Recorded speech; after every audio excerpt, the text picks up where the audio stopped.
Hello, Gaston County. Welcome to episode number 95 of Gaston's Great, a podcast highlighting some of the great things happening in and around Gaston County.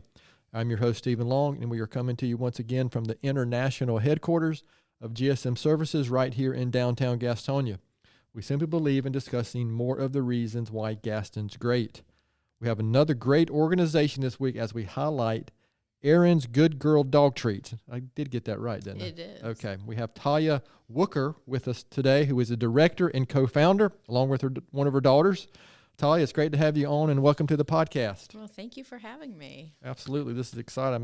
We've been looking forward to speaking with you. So if you don't mind, kind of before we get into talking mostly about the organization, just tell us a little bit about yourself and anything that you would like to share. My name is Talia Wucherer. We live here in Belmont in Gaston County. Okay. I have 3 daughters, and one of them is Arin.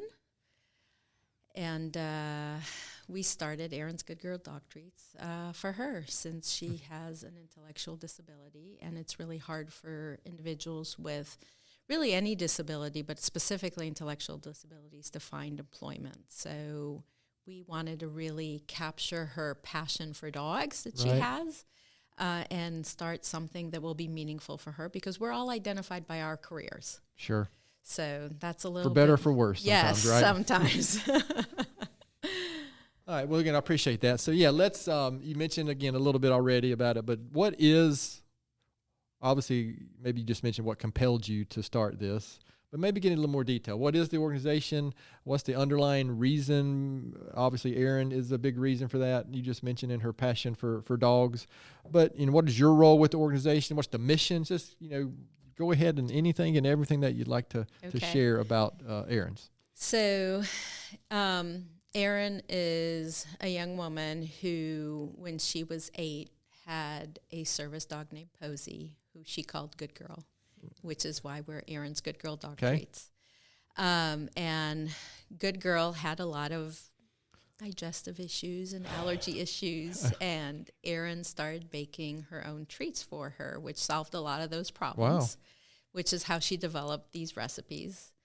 And we really just started out as a kind of like, we made these for Posey, and we started packaging them in little Ziploc bags and handing extras out to family and friends, and Arin really enjoyed doing this.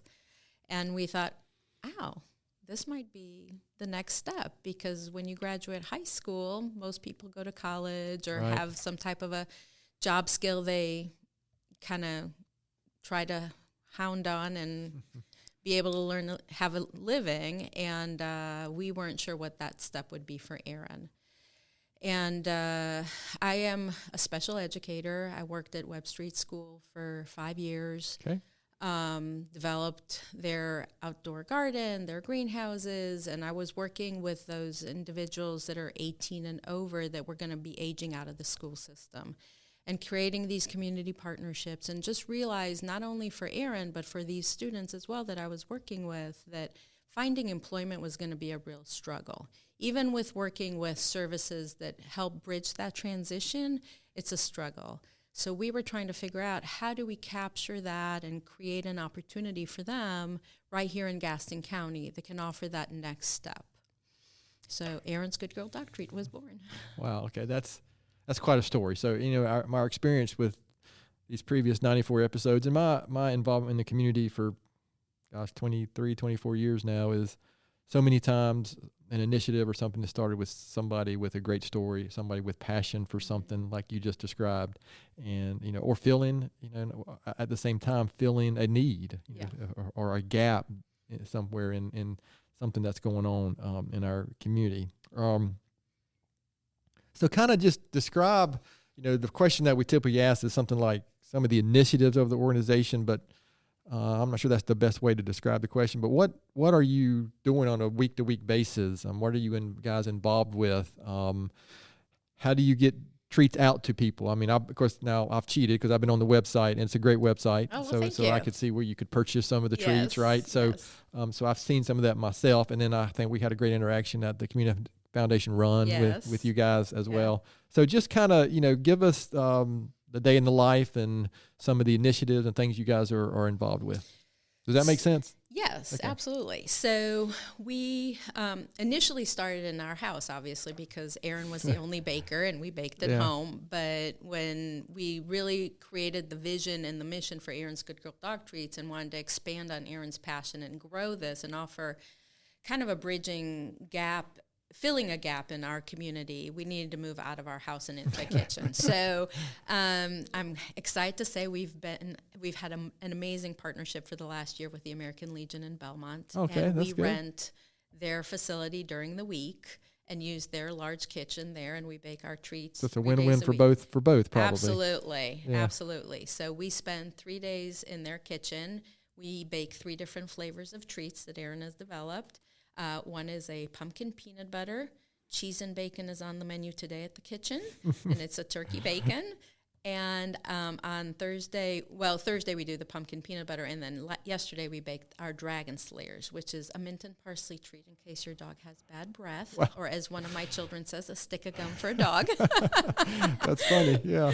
So we divide we bake 1 flavor a day, but in the kitchen, and then the hall is set up in different stations. So we have labeling stations, we have packaging stations, and everything is adapted and created in a way that an individual that needs a certain support is put in place. So when somebody is interested in joining Arin's Good Girl Dog Treats, they usually come to the kitchen, and I will really have a conversation. We will tour, but we also kind of see what are their strengths, and we usually start with that. We want them to succeed, right? We don't want them to fail right off the bat. So we try to really work with their strengths and then look at the skills that they need to build. And then we start working on those additional skills that they would need to build up. So if they want to leave Arin's Good Girl Dog Treats, they can go get employed by somebody else. Right. Not just stay with us, because that's not the goal. The goal is for them to really try their career. Maybe their passion is dogs like Arin. Maybe it's not, but they need some skills that they need to work on to be able to move on from us as well. So just to be clear, and typically these are individuals with some type of developmental disability? Most of them have an intellectual or developmental disability. Okay. Some have a physical disability as well. So we put a lot of adaptations. I have a whole engineering department in our, my husband's a mechanical engineer, Abigail's a mechanical engineer. So me being a special educator, we use the philosophy of universal design. And if you're not familiar with universal design, it was actually started in architecture. And it's really kind of the idea of building a handicap ramp for an individual with a wheelchair, or in a wheelchair, but we realized that a family that needs a stroller also uses a handicap ramp. So we're working with the concept that it's not just for that individual, but we all learn differently. Some of us are visual learners, some of us can read better, and it's easier to just read something versus hear somebody speak to you. So we try to really expand on that of how do you learn best and put those adaptations in place. So if we need to create an adaptive jig, for example, like we produce our large bones, we've discovered we need to poke holes in them. So we created a template so individuals know where to poke the holes. My husband built a dough roller that would make it easier to roll the dough. We use various adaptations to make the individual successful at work. Okay, so how many typical team members do you have currently? So we support over 12 individuals that rotate through our baking shifts or our farmers markets. So you asked, and I really didn't touch on it, is how do we get our treats out? So we have our website, which we have an online store, and you can order, and Arin will be happy to deliver, or we'll ship them out, or you can come to the kitchen and pick them up, which is great because all of our individuals love to meet the customers. You can bring your dog, and that's even a bigger hit if you show up with your dog. And then we work various markets in the Charlotte area. So tomorrow will be the Belmont Farmers Market. So come by Stowe Park tomorrow between 3:30 and 7 and pick up some fresh treats from the Belmont Farmers Market will be there, but there are a lot of other great local vendors that are selling things. We are at the Charlotte Regional Market on Saturdays. This weekend, we're also going to be at the Matthews Farmers Market. So we try to cover the entire Charlotte region, not just stay necessarily in Gaston County, but this is where our home is. And there's a big need right here in Gaston County. Sure. All right. So how do, you mentioned this kind of, but how do individuals, how do they find out about you as far as recruiting team members, or how do, do they, is it you got a farmer's market and a family member that knows somebody that you might be able to help, or are you, let me ask it differently too, is 12 like the max that you have, or do you have room for others, or? So it really varies. Okay. Being a special educator, I've had a lot of connections with different special educators across Gaston County. We have supported several students in the occupational course of study right here in Gaston County. So if you're not familiar with what the occupational course of study is, it's a high school diploma, but you do your classes slightly differently. While you're doing all the same core courses, you have to work you have to volunteer 225 hours with a business, and then you have to work 225 hours to earn your high school diploma. Oh, wow, okay. I wasn't aware of that. Yeah, so I have one individual that is graduating next month from North Carolina Virtual Academy. Okay. That has done all of her volunteer hours and work hours through us, and to see how much she has grown is just breathtaking. She started out, she's the first person I brought on after Arin. Okay. And she would not look us in the eye, even working with me, where now I can take her when we present professionally about Arin's Good Girl Dog Treats. I have to wrestle the microphone back. Oh, that's she terrific. Has just really blossomed and has gained her confidence, can run a farmer's market. And we have several individuals who've really, it's given them the confidence that they're able to contribute to their community and do something meaningful for them. Without those opportunities, you just might not know what anyone, frankly, is capable of, right? Yeah. You got to get put in those situations, and what's that old phrase? Get out of your comfort zone a little bit. Exactly, and I think a lot of times, when you have an individual that is not completely confident because they have some type of a disability, for example, it's not always visible to us. Sometimes it is very visible, but not always. A lot of times you're not sure if you want to take a chance on them, or you see the potential in them. And we really don't turn away people because we believe in their potential. Everybody's able to contribute something to their community.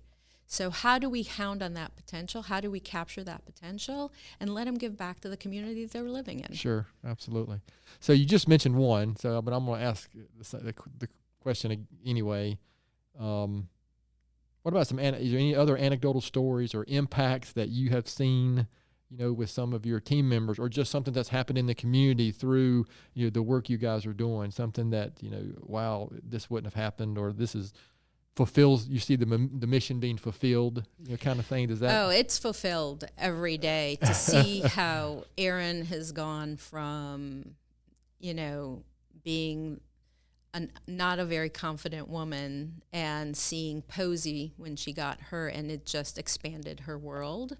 And to see that it created this opportunity is incredible. But all of our individuals, kind of, it takes time, but come out of their shell and come really a very long way from where they start with us to being able to just maybe cut out a treat, but then being able to run a cash register at the farmer's market and have an interaction with a customer that comes in, and learning how to interact with other people, and for other people to be patient and give them a little bit more processing time, but being able to kind of capture that.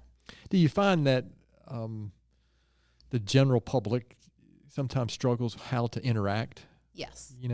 I mean, because of my involvement in the community, I will tell you 25 years ago, before I got involved with things like United Way or Community Foundation, whatever the organization might be, I've just learned, but it took those experiences, right? Because I sure didn't know.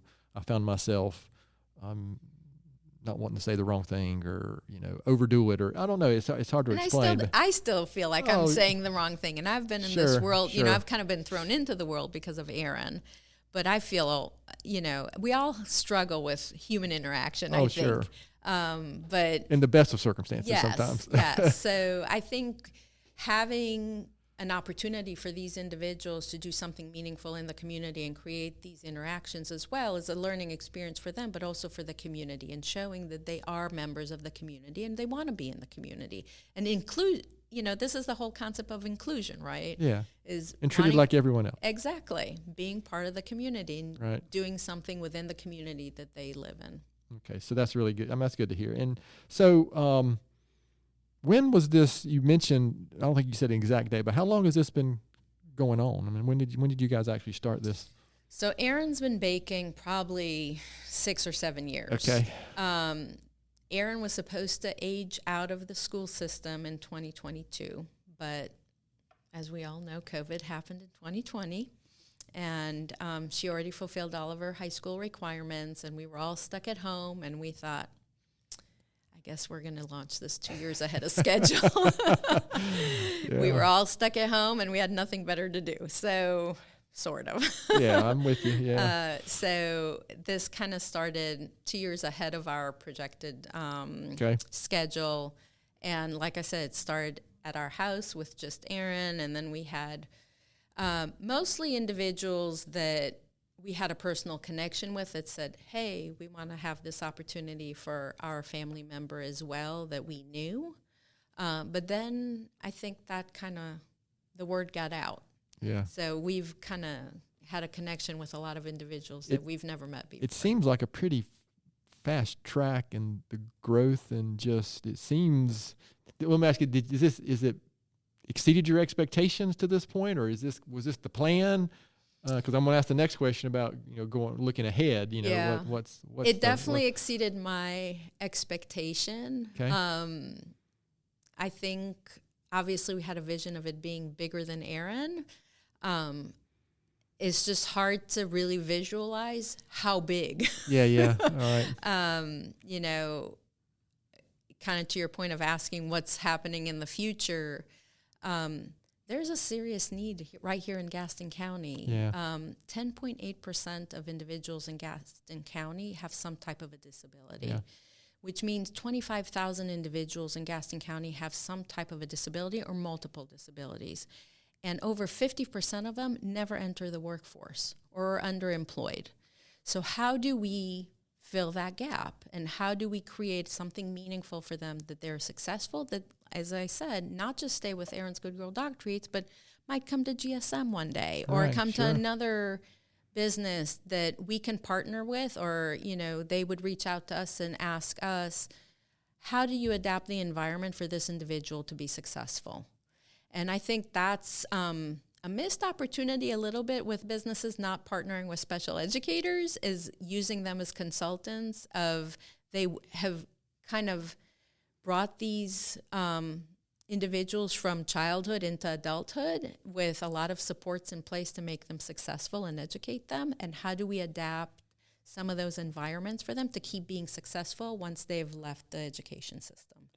So that's really what I feel like my personal work is as an educator and as a parent is, but also how do we bridge that gap right here in our community?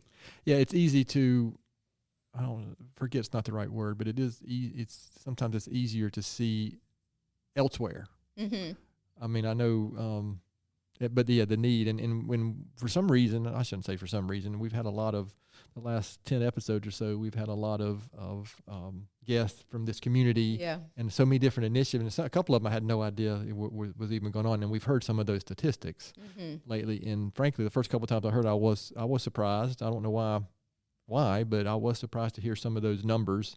So yeah, to your point, the need is there, and it's here.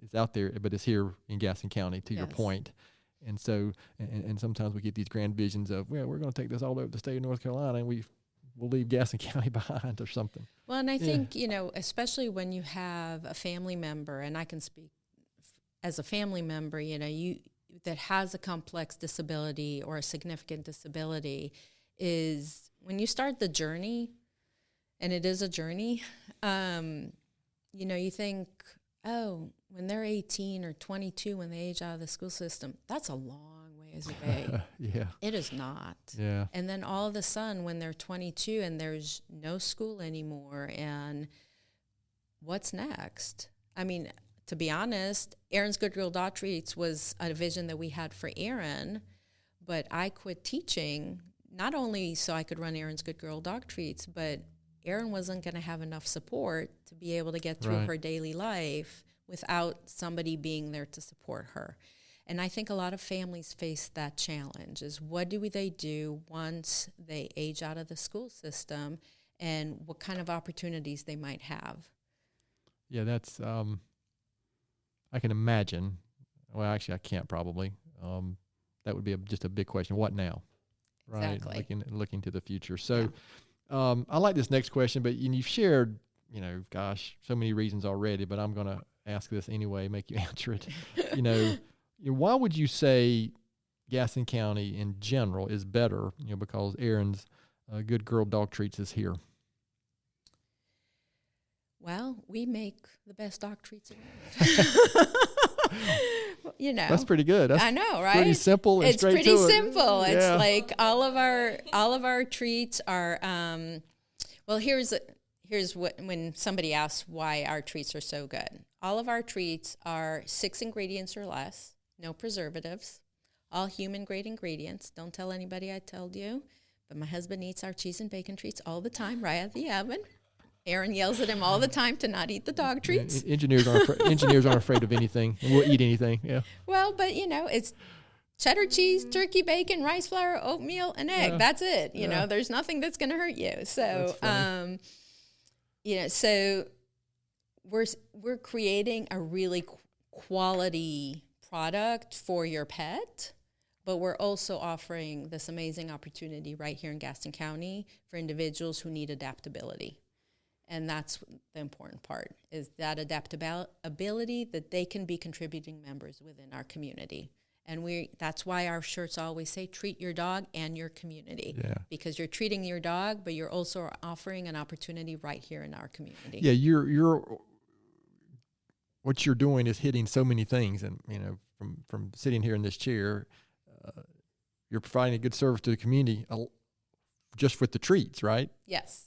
And then all the backstory and everything you're doing kind of behind the scenes is a whole another level of service that you're adding to the community. So I think that's one reason when I really did a little bit of research after meeting you guys a while back, that I couldn't wait to get here and kind of discuss it in more detail. And hopefully our tens of listeners will get. I hope so. Yeah. Hopefully they'll get right on our website and place some orders, right? So. We do have some questions we'd like to ask, but before we shift gears there, though, is there anything I haven't asked that I should have asked? Anything you'd like to share? Of course, the main point before we finish, we'll make sure you share website, how to get in touch, where the shop is if they want to come buy something. Just we'll make sure we cover all that before we're finished. But is there anything else specific I haven't asked that I should have asked before we go to these questions that your family and all your friends really want to know about? I guess the biggest point in our mission is to bridge a gap within our community, and to realize that all of these individuals that have these challenges have something to offer back. Sure. And to look past that disability, but look at their ability. We cultivate their potential.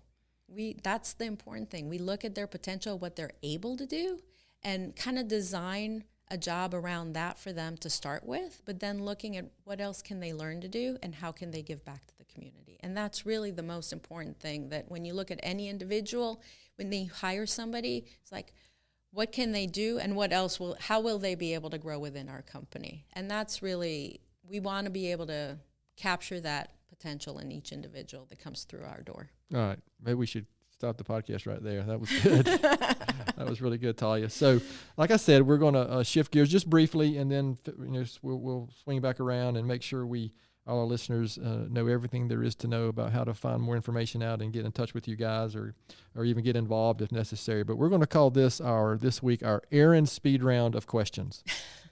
Naomi, good. Another boring, not creative title.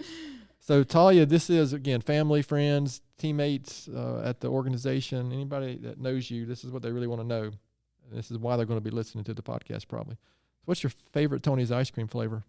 Butter pecan. Butter pecan. That was my dad's favorite. Was it? Yeah. Sundrop or cheer wine? I'm not a soft drinker. I'm a water drinker. You So still I have- can you I can honestly say I've never had either one. Give me something. Cricket. So you're just going to ignore the question. Okay. Favorite local restaurant? Oh, it's been a really long time since we've been to Webb Custom Kitchen, but Yeah, Webb is we great. do enjoy that. And it's close to here too. Yeah. Favorite outdoor activity in Gaston County, or favorite park or something you could share? Rankin Lake is probably one of my favorite Rankin is parks. great, yeah. I do enjoy always running or walking there, and being able to see all the wildlife. Oh yeah, it's a great place. So I am very hopeful for this question this week is my question that I ask every week, and there's really only one acceptable answer, but we get multiple answers on this one. UNC Duke or NC State? Well, it has to be NC State. Yes, Naomi. So I heard you say your husband's a mechanical engineer and Yes. degree is that from NC State as well? No, Milwaukee School of Engineering. Oh, He's okay. a cheesehead. Oh, wow, that's cool. That's awesome. So, Talia, what is something very few people know about you? I was born and raised in Israel and served 2 years in the Israeli army. That is Well, that stopped junior tracks. wow. We have had some really interesting answers, but that might be top of the list. Oh, wow. That's one of the coolest answers I've ever heard. After wow. 95 episodes and probably 120 to 130 answers, because sometimes we have multiple guests. That is, I might have to hear more about that. I mean, that is, What would you like to know? I don't know. That just, because I can just, again, living in the U.S., I can't imagine what that would be like in that part of the world. So clearly you've never visited Israel. I have never visited Okay, Israel. highly recommend it. Yes. There's a lot of history, a lot to Oh, see. yeah. Not very different in terms of daily life. Sure. Like we live here. Obviously a lot more political turmoil. Yeah. But really just a beautiful, beautiful site. It's a small country that you can go from mountains to desert to Mediterranean Sea. Very short period of time. Sure. Yes. Yeah. Very short You can distance. Yeah. cross the country in 2 hours one direction, if that, and 6 hours in the other direction. So When we change this format to geography or countries or something, we'll have you back on to talk about that in more detail. How about a recent book, or not have to be recent, a book or blog or article or podcast that you listen to, or something that you could recommend to our listeners? one that really was capturing relatively recently, Between Two Kingdoms. Okay. It's a memoir of a young woman who was diagnosed with leukemia in her early 20s and had a bone marrow transplant, and she just ends up journaling about that entire. So it's the kingdom of the well and the kingdom of the not well. Oh, wow. Okay. And it was just, it's not an uplifting book, but it was fascinating to me. Okay. Well, good. I appreciate that. Yeah, I'm always I'm always reading something, and so I'm always looking for my next book to buy that my wife would be like, another book came. What's going on here? Well, Talia, I appreciate you indulging us on those Gaston County questions. We just like to, kind of keep focused that it is about Gaston County. So a few more questions, and then we'll have this episode wrapped up. And again, remembering that this is about why Gaston County is such a great place. So besides Arin's Good Girl dog treats, why would you say Gaston County is such a great place? It's the only place we've lived in the South, and we chose Gaston County on purpose. Okay. It was going to be a great place for us to raise our 3 children when we moved here 20 years ago. It was in close proximity to Charlotte, so if we wanted to do something that was kind of in the city life, it was an easy drive in. Sure. But we just liked the open areas and being able to hike and be outside. Yeah, it's unique. Yes. Relatively speaking. Yeah. And if you you've never lived somewhere else or visited somewhere else a lot, you might not realize. We can take it for granted how great we have it here. Where did you move from, if you don't mind me asking? Well, we came from Indianapolis. We were in Chicago before, so we've progressively moved south. That's good. Can't get here quick enough? My husband would say that with from the snow, yes. Yeah, the environment is a little bit different in Chicago and in Indiana, especially, I will say my favorite season here is winter. Okay, but not quite as the same winter as Chicago or no, Indiana. You can still be outside. Yes. So, Talia, knowing what you know now, what advice would you give your 20-year-old self? Oh gosh, I would not see myself today where I am now. Honestly, the journey that Arin has taken me on. And I think really any of our children, when we have children, take us on a journey we don't predict. But that completely threw me off course of where I thought I would be and where I am. So I guess my advice would be keep an open mind and really capture the opportunities that come in front of you and take advantage of them, because you just don't know where they're going to lead you. I know when I was 20, I had this vision of this straight path, right? Yeah.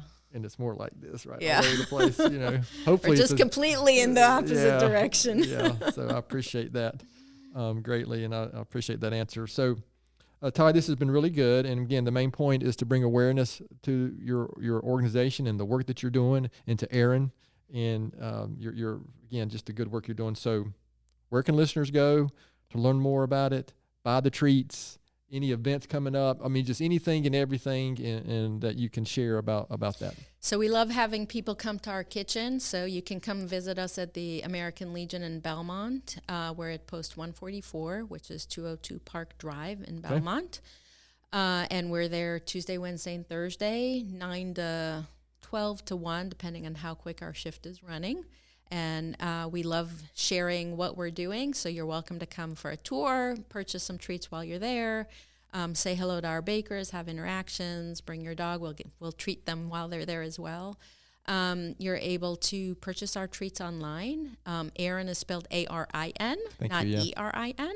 So Arin's Good Girl Dog Treats. Like I said, Posey was an amazing buddy to Arin, and Arin just called her Good Girl. And Good Girl was extremely well fed as a result of that. Service dogs typically work for food, if you didn't know that. Okay. So, they're always food motivated, and I can't tell you how many dog treats I've washed that got left in pockets and jackets of some sort. That's what's amazing about these dogs as well, and Posey just really opened up a world that not just for Arin but for our family as well. But so you can purchase online, and then I keep our social media, Facebook or Instagram, updated with where we're going to be. It's Arin's Good Girl Dog Treats as well. And where we're out and about in our community. So follow that. There's a little pop-up tab if you're interested in coming to volunteer with us. Okay. There's also a Join the Team tab. If you're looking for a career development opportunity for an individual in your family or yourself, there's a form you can fill out, and I'll reach back out. If you're willing to volunteer, there's a form for volunteers as well that we always are looking for extra support in the kitchen or at our markets or community events, and we love having the community involved. Is there one, if you had to say there was the current biggest need, or is there anything that would come to mind that if you needed? Is it volunteers? Is there anything specific? Volunteers and helping us at our community events is probably our biggest need right now. Okay. Very good. So, and I've been on the website, and it's a really well done website. Well, thank you. Reading about your team there and who you have working there it was just, I have to admit, what was your favorite part about our website? If I remember correctly, and there's a video of Arin, probably that. Okay. Yeah, and reading about mechanical engineering at NC State, of course. Well, we do like highlighting all of our bakers or all of our individuals as well, and being able to capture like a little bit of their bio and sharing their story as well and their journey is all. I love reading, and putting those together about each of our individuals. Yeah, but it was really well done, and I spent more time on there than I intended. Oh, well, good. So that's good. I think that's a good sign for for a website information. So, anything. I'll give you the last word here. Of course, I close out with my own little thought and book recommendation typically. But any last words for our listeners before we close this episode out? Well, we have the best dog treats in town. If your dog has any allergies, we can help you out because we have a very limited ingredient list for our treats. But come visit us. Come see what potential these individuals have, how they're giving back to their community. And we'd love to see you at our kitchen as well. Well, very good. Well, Talia, I do appreciate the work you're doing. And this is a unique initiative, organization, and it's obvious your passion for it and your passion for obviously your family, but also for the community, in a more holistic sense as well. So we're grateful as a community that you're for the work that you're doing. So my book recommendation and my quote or thought for the week is I'm going back a little bit to an author that I really like, a gentleman named Andy Andrews. You can look him up online. He's an interesting guy. But he wrote a book called The Heart Mender, and I would describe it as a book about forgiveness and understanding maybe. And so, I actually have given it out a couple times to individuals that I knew were maybe not getting along so well at the moment. It's a good read for that. And my thought for this week comes from somebody who I have studied a little bit, a gentleman named Viktor Frankl, and who was a psychologist who survived concentration camp in World War II. And he said, among other things, that life is never made unbearable by circumstances, but only by lack of meaning and purpose. And yes, I did intentionally pick that one, knowing what who our guest was this week and the work that they're doing. And I think what Talia and Arin's organization is doing is giving some meaning and purpose to some.